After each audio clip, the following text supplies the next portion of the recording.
સામાજિક વિજ્ઞાનની અંદર ફરીવાર આપણે એક નવા વિભાગ સાથે મળીએ છીએ ત્યારે લોકો આજે આપણે વાત કરવી છે તમારી સમક્ષ એ છે તટીય મેદાન. એટલે કે બાળકો આપણે 3 ભાગ પૂરા કર્યા. આપણે એક ઉત્તર ભારતનો પર્વતીય વિસ્તાર, બાળકો બીજો ભાગ પૂરો કર્યો આપણે ઉત્તર ભારતનો મેદાની વિસ્તાર, બાળકો ત્રીજો ભાગ પૂરો કર્યો આપણે એ છે દ્વિકલ્પીય ઉચ્ચ પ્રદેશો, બાળકો ચોથો ભાગ છે એ તટીય મેદાનો એટલે કિનારાના મેદાન. જે બાળકો એના વિશે સમજૂતી મેળવી આપણે.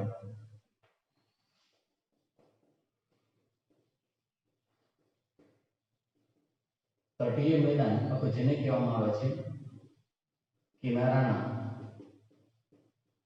મેદાન. બાળકો 2 થી 3 ગુણમાં આ પ્રશ્ન છે પૂછાતો હોય છે. બાળકો સૌથી પહેલા લઈએ કે ભાઈ આ કિનારાના મેદાન બાળકો છે એનો વિસ્તાર કેટલો છે. બાળકો એનો વિસ્તાર લઈએ બાળકો આપણે તો પશ્ચિમમાં ગુજરાતથી પૂર્વમાં ઓરિસ્સા સુધી બાળકો એનો વિસ્તાર છે ફેલાયેલો છે. બાળકો એને 2 ભાગમાં વહેંચવામાં આવે છે. વિભાગ બાળકો લઈએ તો બાળકો એના 2 વિભાગ છે. એક પશ્ચિમ કિનારાનું મેદાન, બીજું છે પૂર્વ કિનારાનું મેદાન. બરાબર. આમાં સૌથી પહેલા આપણે લઈએ બરાબર એ છે પશ્ચિમ કિનારાનું મેદાન. બરાબર. ખાલી માત્ર આ પ્રશ્ન તરીકે પણ 2 ગુણમાં પૂછાઈ શકે. બાળકો આખો પ્રશ્ન ન પૂછાય તો ખાલી એમ કે આપણને કે પશ્ચિમ કિનારાનો બાળકો મેદાન છે એના વિશે સમજૂતી આપો. બાળકો આપણે આ જ લખવાનું માત્ર છે. અને ખાલી એમ કે ભાઈ તટીય મેદાન વિશે સમજૂતી બાળકો આપો તો આખો પ્રશ્ન છે આપણે લખવો પડશે. પશ્ચિમ કિનારાનું મેદાન બાળકો એનો વિસ્તાર બાળકો લઈએ આપણે તો ગુજરાતથી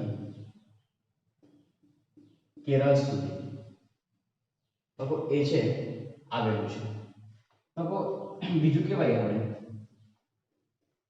એનો વ્યાપ બાળકો લઈએ બરાબર તો એમ કહેવામાં આવે છે કે ગુજરાતને બાદ કરતા આ મેદાન બધે જ સાંકડું જોવા મળે છે. બાળકો આ મેદાન એવું છે બાળકો આપણે બાજુના નકશામાં તમે જોશો બરાબર તો તમને ખ્યાલ આવશે બરાબર કે આ મેદાન છે એ ક્યાંથી ક્યાં સુધી બાળકો છે એ વિસ્તરેલું છે આપણને તો કે બાળકો એ નકશાની મદદથી બાળકો તમે સમજી શકશો. બાળકો ત્યાર પછી આગળ લઈએ બરાબર કે આ મેદાન બાળકો છે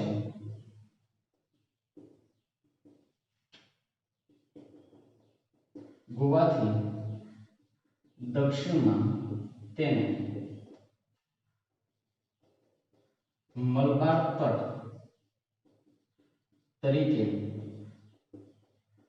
ઓળખવામાં આવે છે. તો આગળ લઈએ આપણે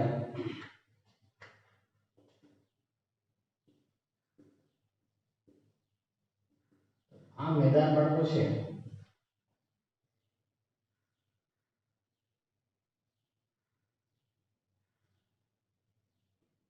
આ મેદાન માંથી નીકળતી બાળકો નદીઓ છે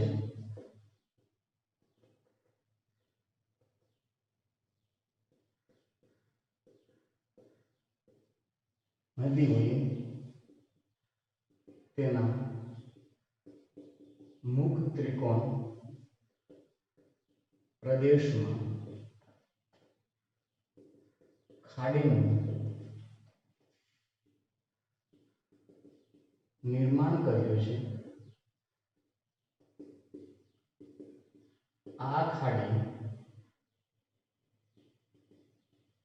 પાણીના વિસ્તારોથી ડૂબેલી છે, તેથી મત્સ્ય પ્રવૃત્તિના વિકાસ માટે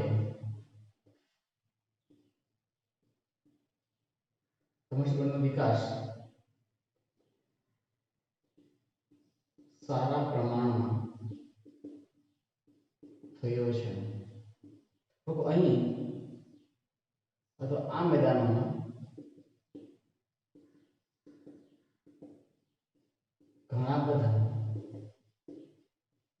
કુદરતી બંદરો પણ આવેલા છે, જેમાં એક ગોવા અને બીજું પાછું વૈસાટાય મુંબઈ વાળું છે, મુંબઈ અને માર્મ ગોવા, બરાબર. મુંબઈ અને માર્મ ગોવા એ બાજુ કુદરતી બંદરો છે.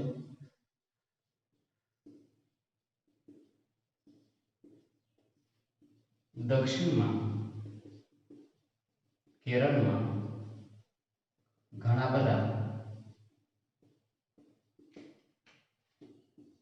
અશ્વજળ એટલે જેને કહેવાય બેક વોટર જોવા મળે છે.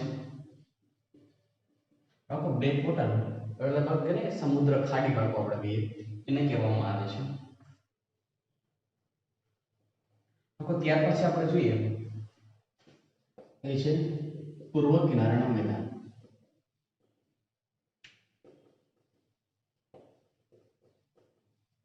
બાકોનો વિસ્તાર કેટલો?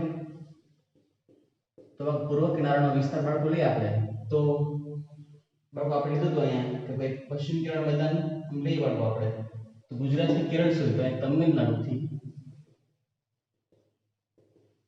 ઓરિસ્સા સુધી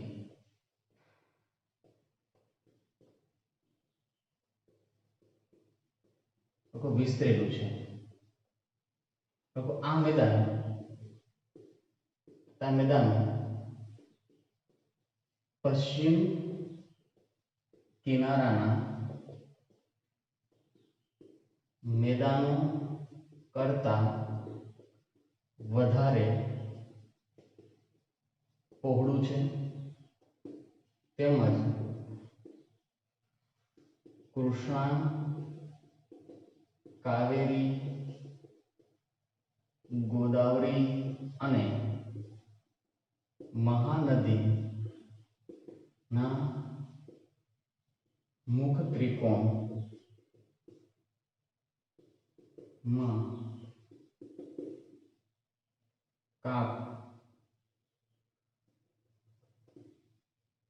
નું નિક્ષેપણ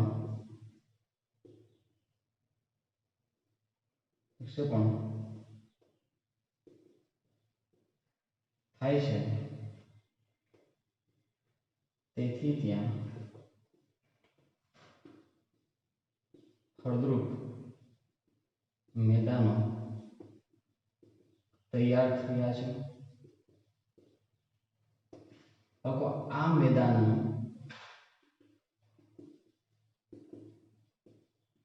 ઉત્તરનો ભાગ એટલે કે આંધ્રપ્રદેશ થી ઓરિસ્સા સુધીના ભાગને ઉત્તર શિરકાર તટ બાકી તમે નકશામાં જોઈ શકશો. ઉત્તર શિરકાર તટ કહે છે, જ્યારે તમિલનાડુ અને આંધ્રપ્રદેશ ના સરહદ પર તેને કોરોમંડલ તટ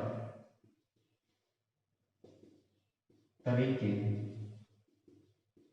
ઓળખવામાં આવે છે. તો આ વાત થઈ પૂર્વ કિનારાના મેદાન વિશે. તો ફરી સમજી લઈએ આપણે વ્યવસ્થિત. તટીય મેદાનો એટલે કિનારાના મેદાન વળતું. તો કિનારાના મેદાન વળતું છે તો વિસ્તાર કેટલો છે તો આપણને ખબર હોવી જોઈએ. તો કિનારાના મેદાનનો વિસ્તાર સૌથી પહેલા લઈએ આપણે તો કિનારો ક્યાંથી લાગુ પડે છે તો ગુજરાતથી ક્યાં સુધી તો કે ઓરિસ્સા સુધી લાગુ પડે છે. એટલે વિસ્તાર કેટલો છે ગુજરાતથી માંડી અને ઓરિસ્સા સુધી. વિભાગ પર બોલીએ તો મુખ્ય બે વિભાગમાં વહેંચવામાં આવ્યું છે બાળકો એને. એક પૂર્વનું કિનારાના મેદાનો અને પશ્ચિમ કિનારાના મેદાનો. વચ્ચે એના બે ભાગ પાડી નાખ્યા છે. તમે નકશાની અંદર તમે જોઈ શકશો. પશ્ચિમ કિનારાના મેદાન બાળકો છે એનો વિસ્તાર કેટલો છે તો ગુજરાતથી કેરળ સુધી. એટલે આ પટ્ટી ખાલી આપણને જોવા મળે છે. વ્યાપાર કેટલો તો ગુજરાતની બાજુ વાત કરતા આ મેદાન બધે આપણને સાંકળું જોવા મળે છે. આ મેદાન ગોવાથી દક્ષિણ ભાગની અંદર એને મલબાર તટ તરીકે ઓળખવામાં આવે છે. આ મેદાનમાંથી નીકળતી નદીઓ છે નદીઓએ પોતાના મુખ ત્રિકોણ પ્રદેશમાં જે સમુદ્રને મળે છે બરાબર એવા મુખ ત્રિકોણ પ્રદેશની અંદર એમણે ખાડીઓનું નિર્માણ કર્યું છે અને ખાડીઓનું નિર્માણ થવાને કારણે ખાડીઓ છે એ પાણીમાં ડૂબેલી છે. એટલે એમ કહેવાય કે મત્સ્ય પ્રવૃત્તિ એટલે કહેવાય કે મત્સ્ય પ્રવૃત્તિ એટલે કે માછલાઓનો ઉછેર કરવાનો એને ઉછેર કરવાનો બાળકો છે એવી જે ધંધાકીય પ્રવૃત્તિ બાળકો છે એનો સારામાં સારો બાળકો વિકાસ થયો છે. શું કામ તો કે ખાડીઓ પાણીમાં ડૂબેલી હોવાને કારણે. બીજું આ મેદાનમાં ઘણા બધા કુદરતી બંદરો છે. એક મુંબઈ અને મારમંગવા આ બંને એવા છે કે જે કુદરતી બંદરો છે એને બનાવવા પડ્યા નથી આપણે. દક્ષિણમાં કેરળમાં ઘણા બધા પશ્વ જળ જોવા મળે. પશ્વ જળ એટલે કે બેક વોટર. બેક વોટર એટલે શું તો કે જેને કે સમુદ્ર ખાડીઓ આપણે કહીએ છીએ એ સમુદ્ર ખાડીઓ આપણને જોવા મળે છે. ત્યાર પછી બાળકો આપણે તો પૂર્વ કિનારાનું મેદાન વિશે વાત કરીએ. તો પૂર્વ કિનારાનું જે મેદાન બાળકો છે એનો વિસ્તાર કેટલો છે તો તમિલનાડુથી ઓરિસ્સા સુધી એનો વિસ્તાર છે ફેલાયેલો છે. આ મેદાનો બાળકો છે એ પશ્ચિમ કિનારાના મેદાનો કરતા કેવા છે તો વધારે પડતા પહોળા છે. તેમાં કૃષ્ણા, કાવેરી, ગોદાવરી અને મહાનદીઓ એ બાળકો પોતાના મુખ ત્રિકોણ પ્રદેશની અંદર આ બધી નદીઓ કાંપ છે એ કાંપ લઈ આવી પાથરી અને એમ કહેવાય કે કાંપના મેદાનની રચના કરેલી છે. આ બધા મેદાનો ફળદ્રુપ મેદાન એ તૈયાર થયા છે. આ મેદાનોનો ઉત્તરનો ભાગ એટલે કે આંધ્રપ્રદેશથી ઓરિસ્સા સુધીના ભાગને ઉત્તર સિરકાર તટ કહેવામાં આવે છે. એ તમે નકશાની મદદથી તમે જોઈ શકશો. જ્યારે તમિલનાડુ અને આંધ્રપ્રદેશનો સરહદ પર તેને કોરોમંડલ તટ તરીકે ઓળખવામાં આવે છે. તો એ પણ તમે તમારી જે કંઈ નકશાની અંદર તમે આમાં નકશો આપેલો છે એમાં તમે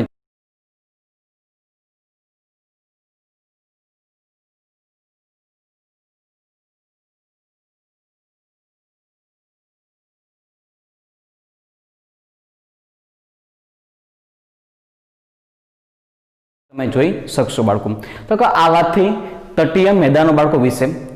તટીય મેદાનો વ્યાપ છે, કઈ જગ્યાએ સાંકડું છે, કેટલા વિભાગ પાડવામાં આવે છે, મત્સ્ય પ્રવૃત્તિ માટે શા માટે બાળકો વધારે પડતો અનુકૂળ છે બરાબર. આ સિવાય બાળકો લઈએ આપણે કે ભાઈ કેટલા કુદરતી બંદરો આવેલા છે અને કોને પશ્વજળ કહેવામાં આવે છે.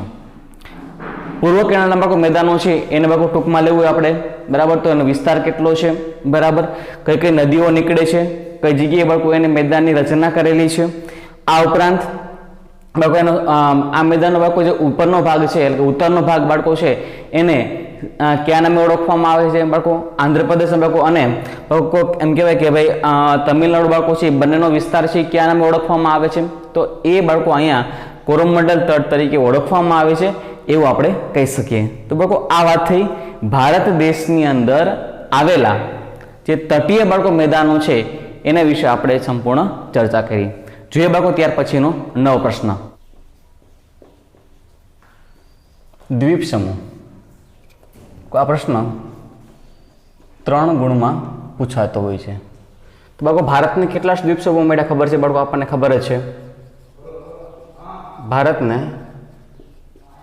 2 દ્વીપ સમૂહો છે. બાળકો એક દ્વીપ સમૂહ એટલે લક્ષદ્વીપ અને બીજું દ્વીપ સમૂહ એટલે આંદામાન અને નિકોબાર.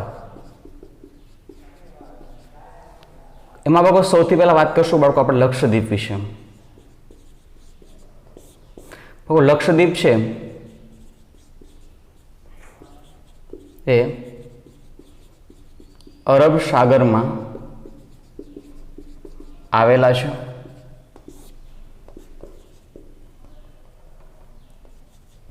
ભારતના કેરળથી થોડે દૂર આવેલા છે. અહીં આવેલા દ્વીપોની સંખ્યા ઓછી છે. અહીં આવેલા દ્વીપો એટલે કે ટાપુઓ, દ્વીપ એ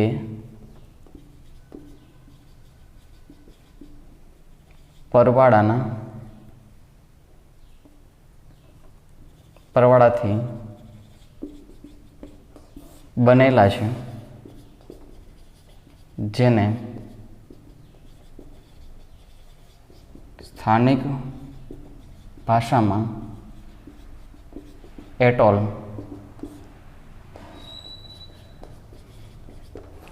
તેનો આકાર લઈએ આપણે ઘોડાની નાળ જેવો છે. ઘોડાની નાળ તમે જો જોઈ હશે બાળકો, આવા પ્રકારની ઘોડાની બાળકો નાળ હોય છે. આવી રીતે બાળકો ટાપુઓ છે વિસ્તરેલા છે. બાળકો ત્યાર પછી વાત કરશું બાળકો આપણે એ છે આંદામાન અને નિકોબાર ટાપુની. બાળકો આંદામાન નિકોબાર ટાપુ બાળકો લઈએ તો ક્યાં છે? તો આ ટાપુ, તો આ દ્વીપ સમૂહો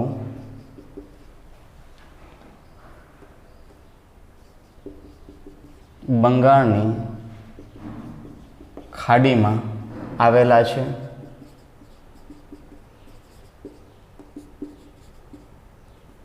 જે ભારતના કિનારેથી થોડે દૂર આવેલા છે. બાબુ એ તમને નકશા તમને બાબુ સમજાવીશું. અહીં આવેલા દ્વીપોની સંખ્યા લક્ષદ્વીપ કરતાં વધારે છે. અહીં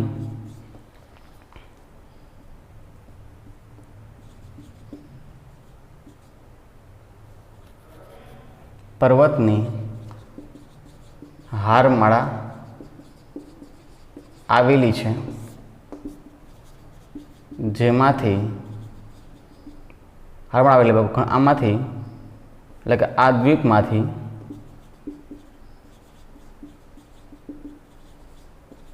ઘણા બધા દ્વીપો જ્વાળામુખીથી બનેલા છે અને અહીં આવેલા દ્વીપો 350 કિમી વિસ્તારમાં પથરાયેલા છે,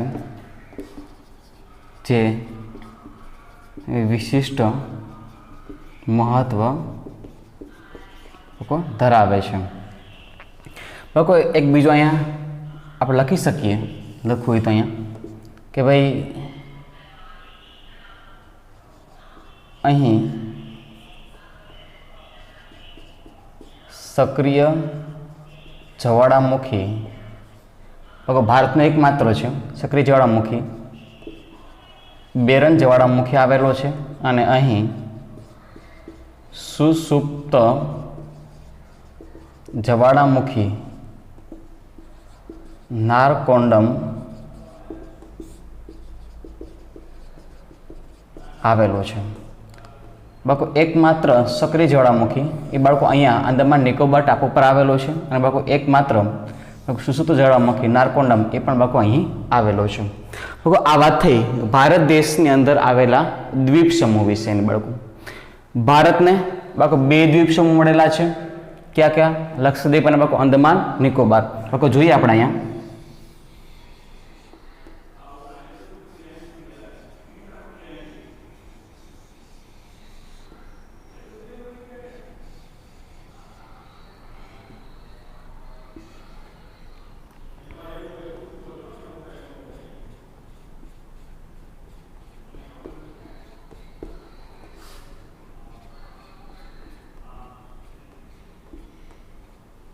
આવી રીતે ટાપુ આવેલા છે. આ છે લક્ષદ્વીપ અને બાળકો આ છે આંદામાન નિકોબાર.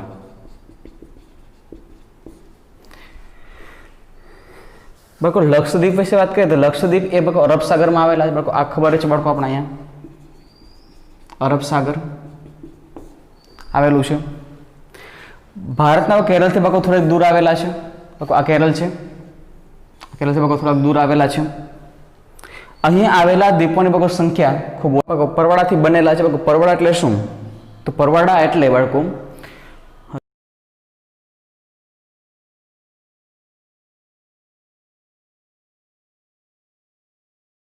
ચૂનાનો બાળકો આવી રીતે ઢગ હોય છે, બરાબર, અને બાળકો એની અંદર આવી રીતે કાણાવાળા બાળકો જે કાંઈ પથ્થરો આપણને બાળકો બનેલા હોય છે અને બાળકો એનાથી બાળકો જે કંઈ દ્વીપ બનેલા હોય તો એને કહેવાય પરવાળાના દ્વીપ.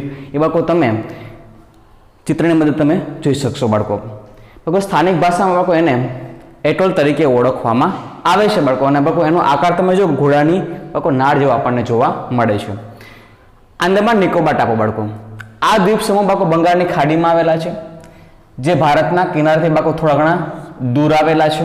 જોઈ શકીએ બાળકો આપણે અંદર અહીં આવેલા બાળકો દ્વીપોની સંખ્યા લક્ષદ્વીપ કરતાં ખબર છે બાળકો આપણને વધારે છે. અહીં બાળકો પર્વતની હારમાળ આવેલી છે. બાળકો અહીંયા જે કંઈ દ્વીપ આવેલા છે એમાંથી ઘણા બધા દ્વીપ બાળકો એવા છે કે જે બાળકો જ્વાળામુખી પ્રસ્ફોટનથી બનેલા છે. અહીં આવેલા દ્વીપ 350 કિમી વિસ્તારમાં પથરાયેલા છે બાળકો છે. આ બાળકો ભાગને પથરાયેલા છે અને જે વિશિષ્ટ બાળકો મહત્વ ધરાવે છે. બાળકો અહીં સક્રિય જ્વાળામુખી એક માત્ર ભારતનો બેરણ આવેલો છે અને બાળકો અહીં સુસપ્ત જ્વાળામુખી નારકોન્ડમ આવેલો છે. બાળકો તો આ વાતથી બાળકો ભારત દેશની અંદર મુખ્યત્વે બાળકો આપણે 2 વિભાગ બાળકો છે એ છેલ્લા 2 ભૂપૃષ્ઠ વિશે વાતચીત કરી આવી છે. આપણે અહીંયા સુધી બાળકો રાખીએ. આપણે આના બાળકો જે કંઈ ચિત્રો બાળકો જે કંઈ નકશા બાળકો તમને અંદર આપું છું એ ખાસ ધ્યાનપૂર્વક બાળકો જોવું અને બાળકો એને સમજવા માટેના પ્રયત્ન કરવા. બાળકો ત્યાર પછી આપણે નવો પ્રશ્ન આપણે ફરીવાર આવતા દિવસોમાં આપણે જોશું. જય હિન્દ, અસ્તુ.